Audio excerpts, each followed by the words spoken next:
Okay, so I'm trying to remember this. Okay, so yeah, Liam Neeson kills him, and then it turns out his wife's, who dies in the third movie, Spoiler. who new husband was actually working for that guy, and now he's going to take over his business. So nobody Meanwhile, Forrest Whitaker, a fucking cop, is trying to figure out why Liam Neeson allegedly killed his wife, even though he didn't. He was framed. So nobody gets taken? Nobody gets taken. you get taken. Super Media Runners! So, welcome to Super Media Runners. We run the media to you. I'm Jarek. I'm John. And we're going to do our top 5 old badasses movies. Like, people, old people that are turned out to be like badasses. There's a lot of movies that do that, within that definition. And we're doing that, of course, because the new Equalizer movie's coming out. I've seen the first 2. John has seen none of them. None of them. I would say, for a movie that... I know they're good movies. Yeah. I just don't know. Well, Denzel, if you want to see Denzel Washington act his ass off in schlocky action movies, I'd recommend them. So, pretty much the rules are, these are movies where it is an older gentleman or gentlewoman or person that is older. We don't really want to put an age to this. Kicks ass. Old person that kicks ass. That's the premise. My number 5 is Logan. I just recently watched it, which is a little embarrassing to admit. But, hey, I watched it. Best X-Men movie. See, I already knew it was good. I already knew it was like the best X-Men movie or whatever. I just never got around to watch it. But finally did a couple years ago. Badass Logan. Straight up old man Logan storyline. We get to see Charles Xavier. We get to see X-23. And then there's that ending scene. The best scene I've ever seen in my life. I remember crying. I can't wait for Deadpool 3 to ruin all of that. Yes, bro. Please. Did they confirm that? Is it going to be Old Man Logan? Or is it like, it's a variant? No, they said it's a variant. It's a Fox. Whatever, we'll see it. I don't know. You're still going to see it. I know. I'm gonna still see That's my number 5. Old Man Logan. I would have made that like maybe my number 2 or number 1 for a superhero movie, but I don't, because I wanted to stretch this. I wanted to challenge myself. So your number 5. My number 5 is Badass. Okay. With Danny Trejo. Okay. So it's Love funny. Danny Trejo. It's funny because this movie is loosely based off a YouTube video of a real life, I think, veteran who beats the shit out of these guys at a bus. And that is literally the premise of this movie. It's that, but now it's stretched into an hour-and-a-half movie. Yeah. It's hilarious. It's so funny. It's so stupid, but it's so fun. And Danny Trejo carries the whole fucking movie. That's a good one. It's great, yeah. And then, for some reason, they made 2 more movies. I haven't watched them. I'm pretty sure they're bad. Because this one was actually legitimately good. Yeah. I don't think the other 2 are good. The second one actually has Danny Trejo and Donald Glover. Okay. And it's called Badasses. Badasses. And then and guess what Badass 3 is called? Badasses. Batter asses. Badasses on the Bayou. Because they're in Florida. That's fucking crazy. I don't know. If you got 3 movies, I guess they're good. But I don't know. This one was really good, and for what it was a good, like, because I remember we rented it on Family Video and I watched it and then I was just like, you know what? This wasn't a waste of time. This was actually what it delivered on, and it was fun. So that's my number 5. What's your number 4? My number 4 is Red. Came out in 2010. Bruce Willis. He's like a retired CIA guy, right? One of his last decent movies. Yeah. Retired CIA agent. He gets his old team back together, right? Helen Mirren, Morgan Freeman, John Malkovich. And then they try to solve like government conspiracy or some shit, right? Mm-hmm. It's funny, action packed. Got all those old people together, and they all kicked ass. What's your number 4? Star-studded old people cast. Hell yeah, absolutely. My number 4 is Taken. Okay. With Liam Neeson. Okay. So ex-husband, father, his daughter is going to Paris, and gets kidnapped. They get taken. Out of all the Taken movies, the fact that there is even 3 of them, it's bad that there's 3 of them because they couldn't justify any more of this bullshit in the next 2 movies. But this movie in general, I thought was incredibly. It showed that Liam Neeson, as old as he is still an amazing actor. Taken 1, right? And an amazing action actor. Because I think he carries this entire movie. Oh yeah, dude, I remember watching it in theaters. That shit was good. It's incredible, and I think a lot of people like to meme Taken at this point because it did kind of create this genre. Yeah. And honestly, without Taken, Equalizer wouldn't have came. I feel like Equalizer wouldn't have been a thing because Taken came out way before all these other crazy badass action old man dad movies came out. Taken's my 3, so just to keep the conversation going. Taken's my 3. 1 came out in 2008. I remember not even being interested in it. I think I just went to go see it with my friends. That's all we used to do. We used to just go watch movies. Yeah, it was sick. Like you said, it kind of opened that genre up. Liam Neeson's daughter gets kidnapped. She goes on vacation, right? Yep. She goes on vacation with her friends. Damn, I remember this scene perfectly. They're like in their room dancing, and then I forget just the realization of Liam Neeson when he realizes that his daughter's missing. It's just like that. It just automatically switches to that, Liam Neeson mode. Right. And it was just cool to see him tracking whoever did this down, and then just kicking ass, dude. Whooping some ass. And rightfully so, because, I mean, if someone took your daughter, you're going to fucking be relentless as possible. And you know what I like about the action is that it simmers. Like, the tension comes in. Do you remember that scene where he goes into that apartment where all the fucking guys are, like, like, in there? And, and he's just, like...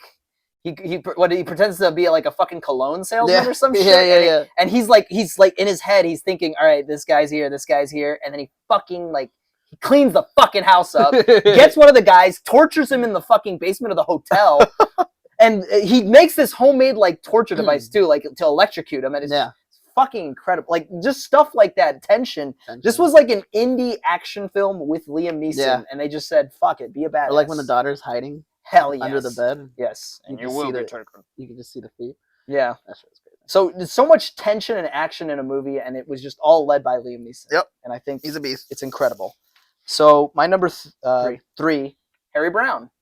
Okay. Interesting enough, that came out I think a year or 2 years after Taken came out. Yeah. And what's his name? Michael Caine being a badass. It's interesting because this movie did come out a couple years after the first Taken movie came out. Again, it does follow that same formula as Taken does, but in a way where it's like, okay, cool, bunch of, like a gang of like a drug gang and rapists came into this town, and he's just like, nope, I'm gonna clean house. So this is British Taken, really good. I would recommend everybody to watch it. It's pretty solid for the formula that it follows from Taken, because a lot of these movies did. Like Badass came out. A lot of these movies came out after Taken, and it was just a bunch of studios hopped on that train. Yeah, it was just like old people. Let's get them in there. Let's make them action heroes. Let's kidnap their family and go. Action heroes, go. So that's my number 3. What's your number 2? My number 2 is The Expendables 1, released in 2010, directed and starring Sylvester Stallone. Brought a team of multiple old people. Stallone's there, Arnold Schwarzenegger, Bruce Willis. Did you think Terry Crews is old? He's in his 50s, I think, right now.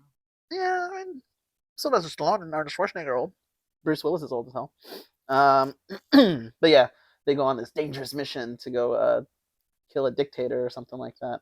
I just remember the action being sick, explosions everywhere, fights everywhere. It was cool at the time to see Sylvester Stallone in something, finally. It was nice to see Arnold Schwarzenegger back in action. I think this was right after he was done being the governor of California. So he just jumped right into the Expendables. Bruce Willis, obviously. But yeah, it's an ensemble movie of old people. It's like Old People Avengers. One thing it wasn't rated R, wasn't it? It was PG-13. I don't remember. Yeah, because they really fought. They really wanted to fight to make it rated R, but they couldn't. So they went with PG-13. Why? Yeah, that's weird.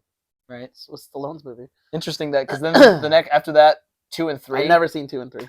I think Ronda Rousey, Antonio Banderas was in 3. I think. Yeah. Mel Gibson was the bad guy in 3, and that was after all of his controversy. Holy shit! So yeah, incredible. I mean, I respect the franchise. It's a nice little franchise that Sylvester Stallone created. I think they could have I wish they could have done more with it. I really wish. I mean, fuck. Imagine if they got John Wick in there. That would have been sick. That would have been cool. Oh, fuck. Just have the John Wick director do all this shit. It would have been a lot better. I'm sure it would have. What's your number 2? My number 2 is Equalizer. One of Denzel Washington's was an incredible performance. I think he plays the methodical old guy really, really, really well. Super wise. I think Denzel overall is an incredible actor. So the fact that they got him in here for this movie was great. And I mean, 2 was good. I was gonna say, is 2 good or not? 2 is good, not as good as 1. What I liked about the first one though is that you really do get to see him become this broken man, like who gets pushed and pushed and pushed, and once somebody harms his lady friend, pushes over the edge, that's when he becomes this monster, and it's incredible. It's just really, really good. The second one focuses on his a father-son relationship that he has with his kid, but the first one, okay, if you've ever been to a Home Depot and you see all these tools and you're like, oh shit, this would make cool weapon for to kill somebody with, then that's what that last scene was. It's like, all right, Home Depot, Denzel Washington's the Equalizer. There's a bunch of armed men in there. Let's fucking kill all of them with this shit. Yeah, it's amazing. That's awesome. Great. It's a great movie, and I think a lot of people kind of write it off because it's like, oh, well, it's when Taken came out, and now they're gonna make Denzel Washington a badass. No, Denzel Washington was already a badass. The fact that they made a movie with him in it as the Equalizer, incredible. So, what's your number 1, John? My number 1 is Gran Torino, released in 2008, starring and directed again by Clint Eastwood. I wouldn't call this a legitimate action movie, but I'll give it to you because it is Gran Torino and it is an incredible movie. So. Yeah, he's still pretty badass in it. It's basically just him forming a relationship with his neighbors. He's like a grumpy old man. There's scenes where he gets low-key kind of racist at times. Yeah, low-key racist. There's a couple of slurs in there. But he's an old man. It's okay. Okay, well, the point of it is he became tolerant throughout the rest of the movie. Yeah, he slowly becomes tolerant. He realizes that his neighbors are just people just like him. He starts forming a close bond with them. He starts defending them. There's the big scene in the movie, spoilers, is where he sacrifices himself to save his neighbors. Yeah, and put the people that ended up gunning him down. Very, very tension-oriented. There's a nice build-up in it. It's a little funny here and there.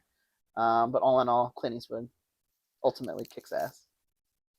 Number 1 for me, The Foreigner with Jackie Chan. This is Jackie Chan at this point where, what is he, in his 60s, 70s? Yeah, I think he's pushing 70. Fuck, he's getting old. But just as if you ever wanted to see somebody that old kick a lot of ass in his prime, what feels like his prime, watch The Foreigner. Incredible movie. It just, again, the tropes of these films always is once something horrible happens to them and the switch turns off and they become this badass. It's incredible. Yeah. And I think Jackie Chan, for someone that's been doing kung fu comedy movies and slapstick, he voiced the fucking monkey in Kung Fu Panda.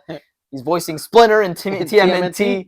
It's amazing to see that him move into this dramatic role because not a lot of actors can do that, and it's just he's like, I want to do comedy, now I want to do drama, and it's like, all right, cool, now you can Jackie. Be a fucking badass in this. And I can't believe they haven't done this sooner because he's amazing in this. It's like you can see he wanted to make this as real as possible. He didn't want to be he didn't want a stunt actor, because I'm sure Liam Neeson does this in his prime. He didn't want a stunt actor. You can really see the physicality in that, and I think as far as old badass movies go, he performed this fairly well.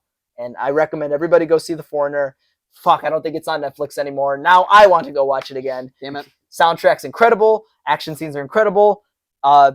Everything about it is incredible. And it's based off a book, actually, called The Chinaman. I didn't know that. Is he Chinese? Chinese or Japanese? Jackie Chan is Chinese. Confirmed.